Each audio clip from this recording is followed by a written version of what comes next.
something or someone. Do my eyes deceive me, or is that the Traveler and Paimon? Xavier, what are you doing here?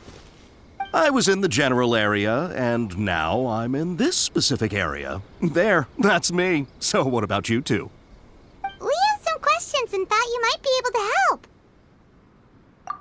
Certainly do. I've researched the furnace here in some depth. If there's anything you want to know, just ask away. Like the back of my hand? Make no mistake, I have been here a good many times before. Not only that, but I've met people in Inazuma whose families used to live in Tatarasuna years ago. They said it's all true, the history here.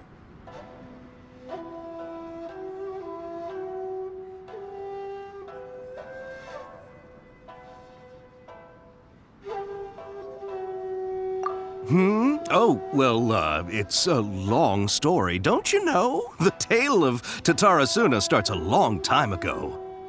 I'm told that its history is one of the most foremost forging and smelting operations in the nation, goes back around 1,000 years. Still, the furnace has had a couple of serious maintenance issues along the way. A couple? When exactly?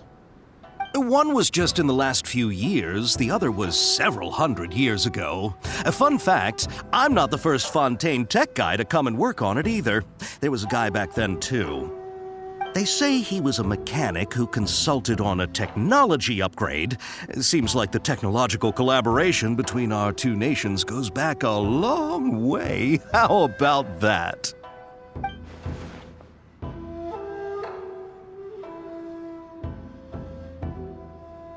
Hey, weren't you gonna ask Xavier something about Tatarasuna? Come on, ask already! Oh, I didn't realize you two were here for a history lesson. Me neither. Paimon doesn't know what's gotten into this one today. Feels like we've been preparing for a history exam or something. What brought this on? Did you just wake up today with a sudden burning desire for historical knowledge? Sure, go ahead.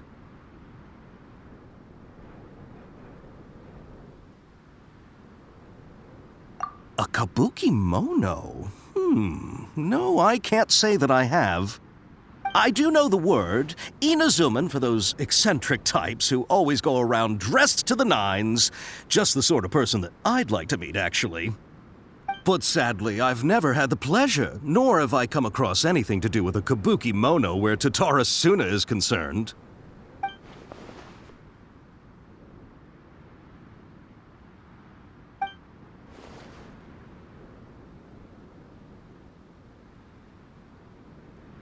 Of course! Don't mention it. Oh, we're leaving? Okay, bye, Xavier! Oh, you're most welcome. More than happy to help. Farewell. Looks like you got all the information you're looking for.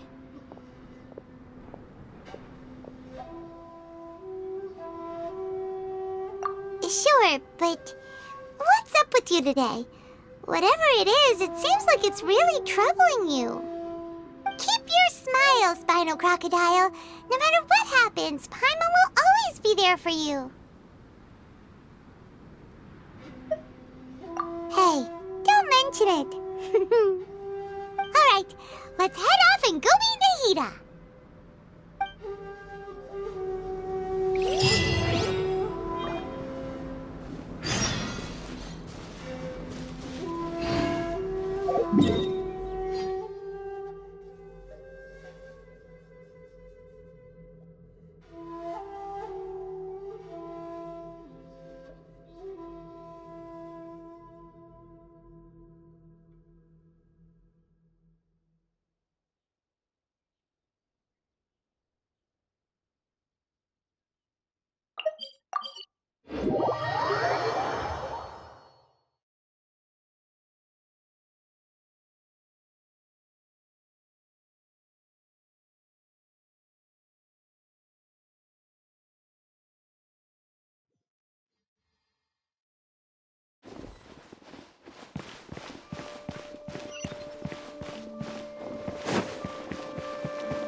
Hey, it's them!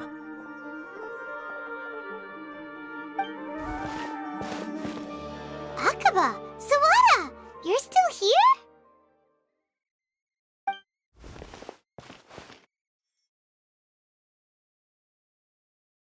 Indeed we are. If you have a moment, we'd love for you to join us once more. We have time. What do you want to talk to us about? It's the same topic we discussed last time. Obviously. Still looking for more info about Tatarasuna, huh? Should we join them?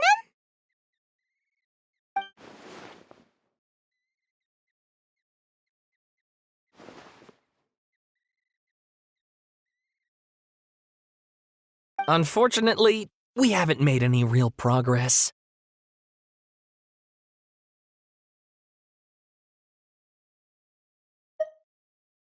Huh? Oh, of course.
I presume you'll want to read mine as well.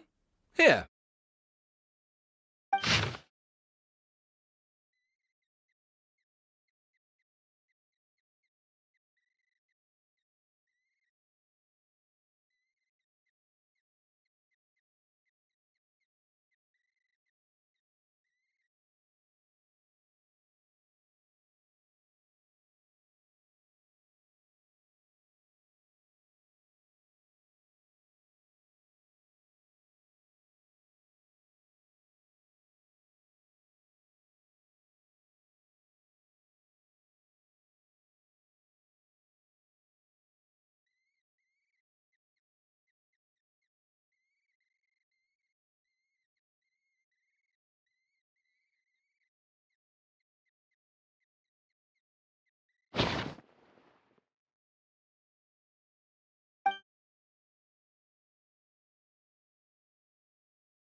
Well, what do you think?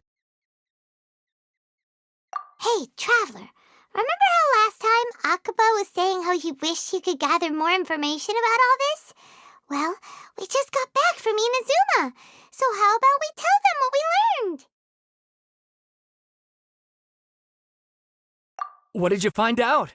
Something big? It's a long story. Basically, we have some friends in Inazuma, and...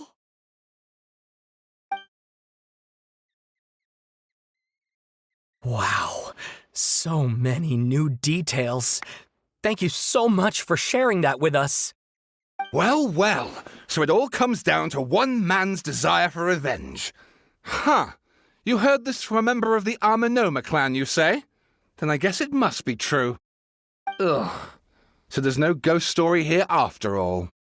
This new information actually lends further credence to my hypothesis. Evidently, swordsmiths were seen as having an incredibly prestigious role in society those days, to the extent that harming them was conceived of, at least by the perpetrator, as a way of exacting revenge against those in power. Yes, okay, point taken, you were right. But that doesn't mean I can't carry on with my novel. And they're back at it. These guys are really into this.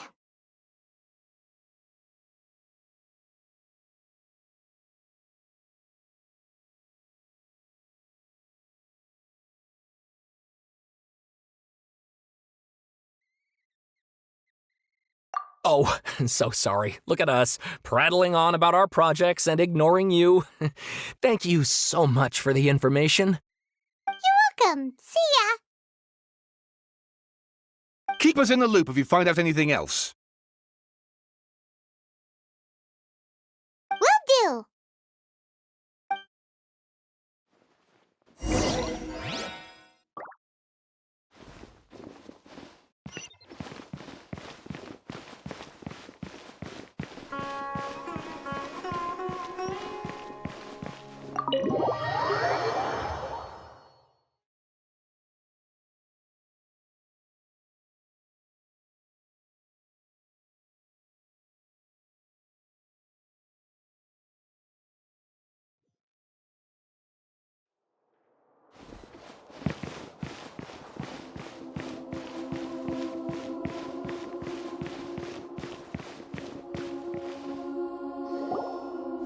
Nahida, we're here! Traveler, Paimon, how have you been? Ugh, where to start? Paimon hasn't had a moment's rest this whole time. That night, we ended up chatting and chatting until suddenly the sun was up. And then he decided he wanted to go to Inazuma. The Balladeer? This sounds like some kind of code name.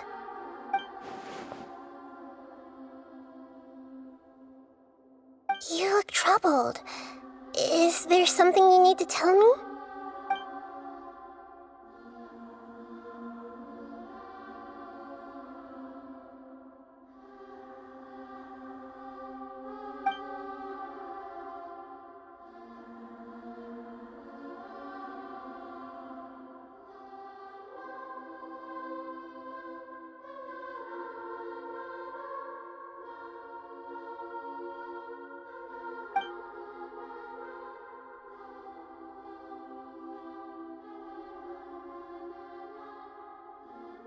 Traveler?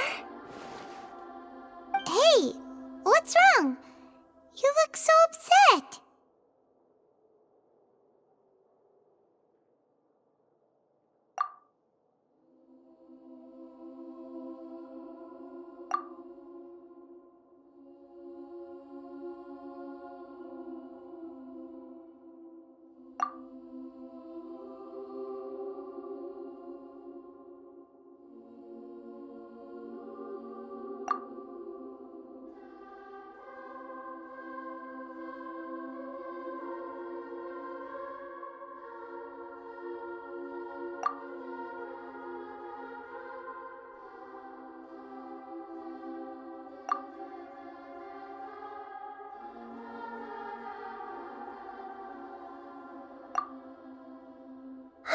That's quite a story. So, this puppet known as the Balladeer erased himself from Irminsul, hoping that he could change the past. But how was he even able to do that? As the Traveler said, he very nearly became Sumeru's deity. Admittedly, I remember it a little differently. I don't recall finding anyone inside the machine after we defeated it. Nevertheless, it does make sense. If someone were to successfully erase themselves from Irminsul, the world would change to reflect the new reality. So, you believe this person really existed, and we just don't remember him because, well, because he literally changed the world? Yes. Theoretically speaking, it is possible to do this. But I'm struggling to imagine the kind of person who would dare go through with it. The Traveler comes from a world beyond Tevat. That's why there's no information about him in Irminsul, and it also explains why any changes to Irminsul wouldn't affect him. So if there's anyone in the world capable of retaining memories from a past that has been rewritten, it's you. It's quite incredible when you think about it.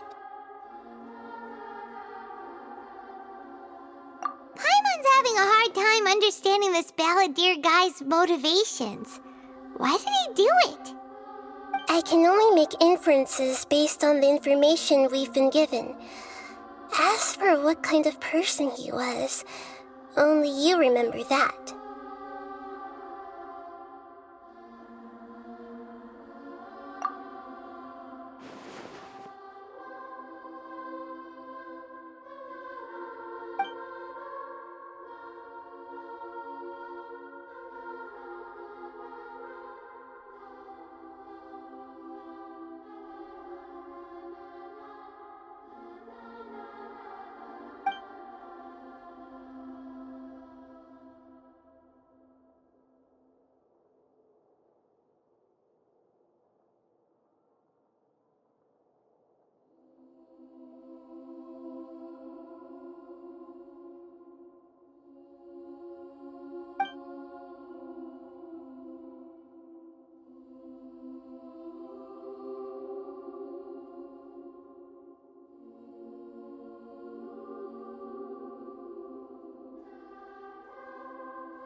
Something else worrying you? Something that you can't share?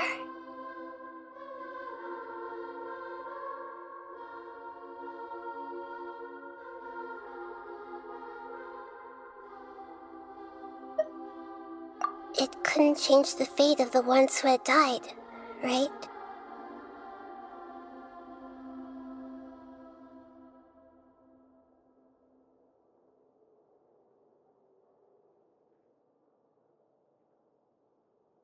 Once the balladeer realized he hadn't been betrayed after all, it must have completely changed his view of the people of Tatarasuna.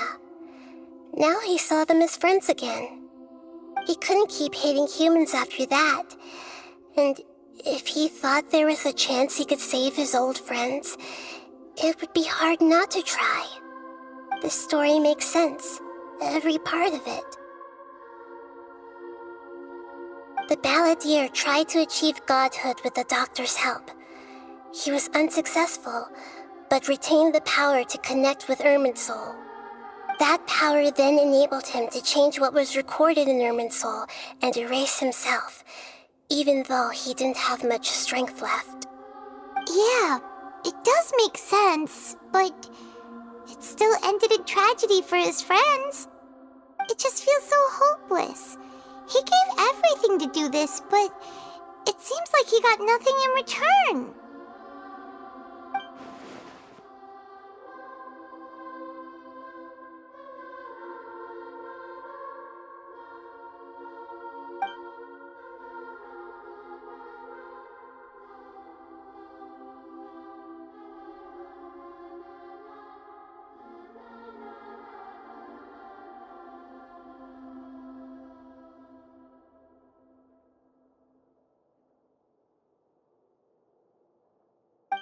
Please wait a moment. I want to check something. Found it. This should be the one. It turns out that I have a strange way of confirming everything he has told us. What is it?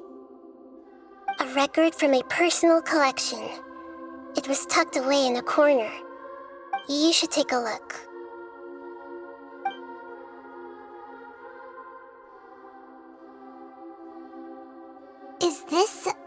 fairy tale? Who wrote it?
I authored this record myself.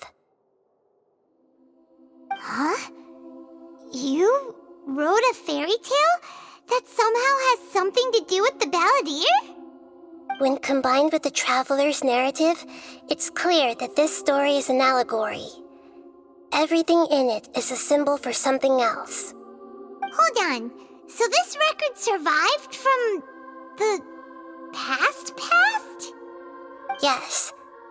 Any information about the balladeer or the kabuki-mono in other records will have been changed.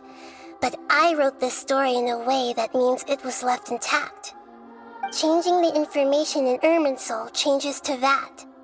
But Irminsul can't change information that was well hidden in advance. I guess I must have written this story as a backup before the balladeer entered Irminsul. That's incredible! What a great idea! And sending the traveler into Irminsul with the balladeer must have been a further precaution. I knew he'd remember everything. This story is abstract enough that it still resonates with the present information recorded in Irminsul. But if we connect all the different pieces together, the true story that emerges is the one he told us, the now erased life of the balladeer.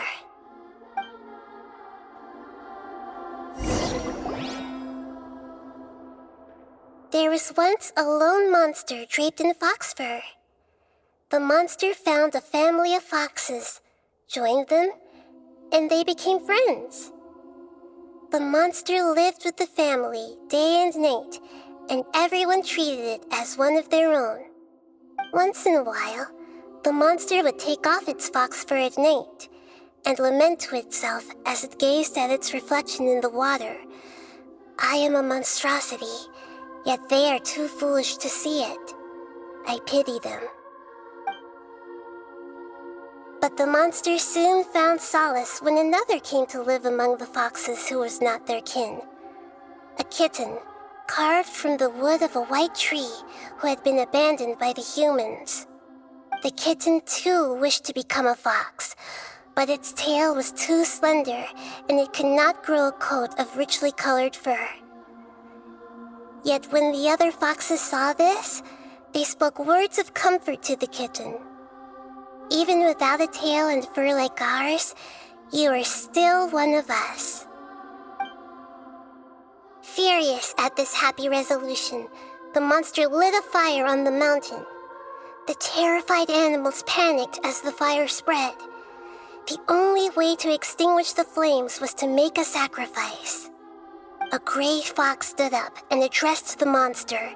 It said, "You are the cleverest among us.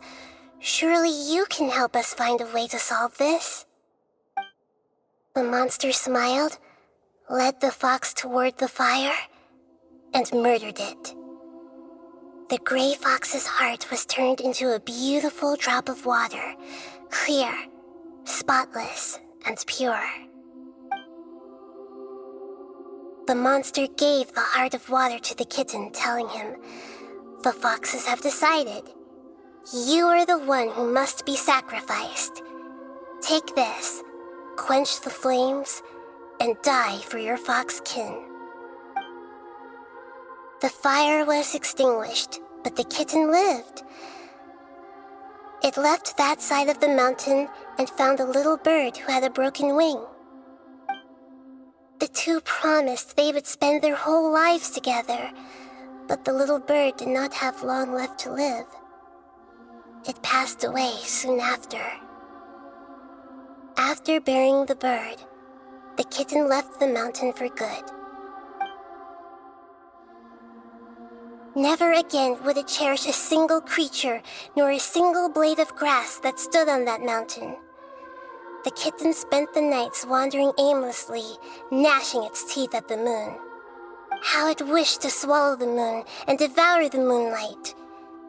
If the world could only return to darkness, then it would finally be peaceful and content. I will become the new moon, the answer to everything. Then, no one will know that there were once birds, foxes, and cats in this world. And no one can know that they were different.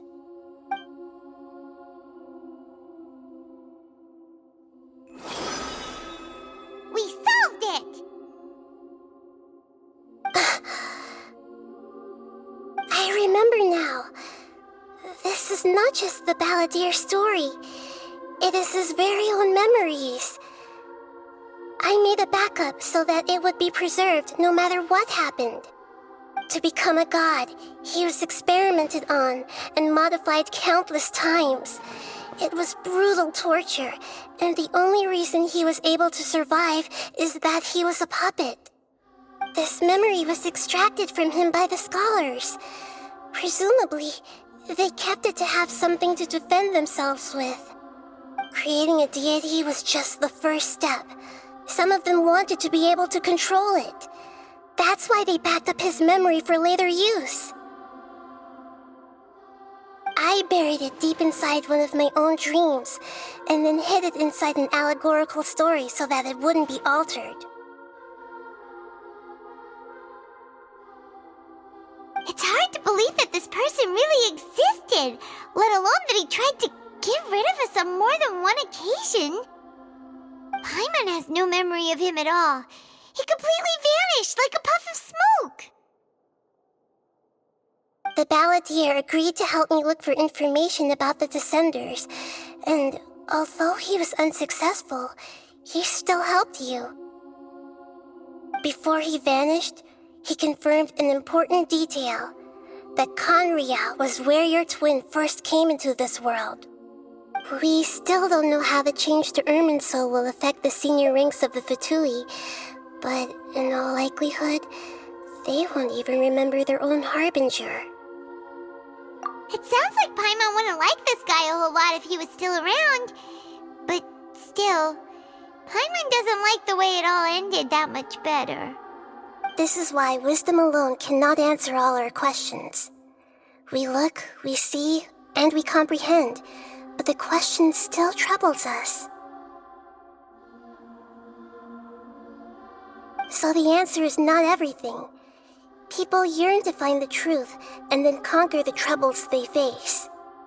When you give someone the truth, you give them a chance to choose their own destiny. To others looking on, this may seem like a pointless endeavor, but for him, the chance to act on his desire to disappear must have meant a lot. Never forget that even when we walk beneath dark clouds along a road filled with suffering, the light of wisdom is always there, guiding us toward a better destination. And that is what you have been doing all along. Yeah, Mihida's right. Cheer up. How about we go get something to eat? We can pick up this heavy conversation again later. Good idea. Paimon, why don't you take him out for a walk to clear his head? You got it! Come on, Traveler! You need to get out of your head for a while. You'll feel much better after taking a walk. Let's go get a snack from one of the stalls in the Grand Bazaar! That'll be sure to lift our spirits. It must be really tough being the only one who remembers all that. But Paimon's always here to help cheer you up.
What should we eat first?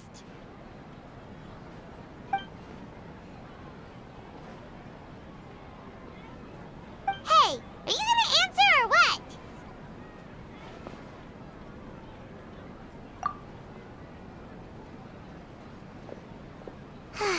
Alright, whatever you want. Well, Paimon will be right here when you figured stuff out. Then we can get something to eat.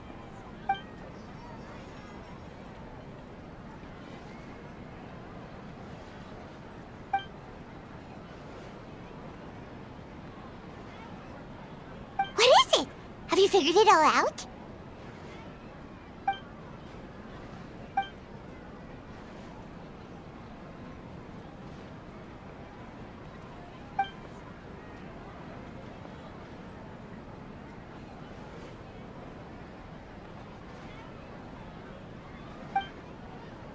Why'd you jump up all of a sudden?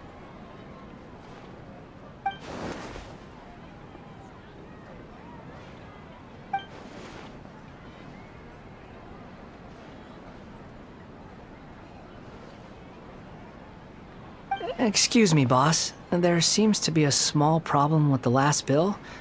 Look, here.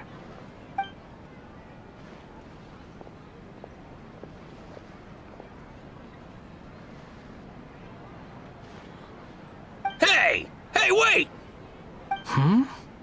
You mean me? No, not you. That kid! Didn't you see? Little rascal grabbed my last 2 fresh Sunsettias and ran off. Look, if you're gonna help out here, you can't keep spacing out, okay? What is it? Work's too boring for you? Or has the big city got too many distractions? I wasn't paying close enough attention. Sorry, boss. I think you're right. Maybe it's the city. It's so exciting. It can be hard to focus. Who's that guy? You know him or something? He's who? You're a strange one, kiddo. You say you don't want any money for helping out here, and then when I actually give you some work to do, you keep letting yourself get distracted. I don't want to take advantage, so I'm happy to pay you what I'd pay anyone else. But if you keep acting like this, pretty soon I won't be able to afford to. No, please. I mean it. You don't need to pay me anything. I'm just so thankful you agreed to take on an outsider like me. You're welcome, I guess. But I got bigger things to worry about. Look, we're all out of Sunsettias, and I promised the lady down the street I'd deliver a fruit bowl this evening. Leave it to me. I'll find some more. Just a moment. I'll be right back. Stop. I'm gonna level with you, kiddo. I've never met a worker who said they didn't want a wage before. And at first, I got greedy. Couldn't believe my luck. But I figured you'd start asking for something in return eventually. You don't want money. You don't take days off. And in your free time, all I see you do is wander around, taking in the sights. Are you a drifter or something? That's right, I am. We can talk more about that later. First, let me get those fruits you needed. Sunsettias, was it? I'll be right back.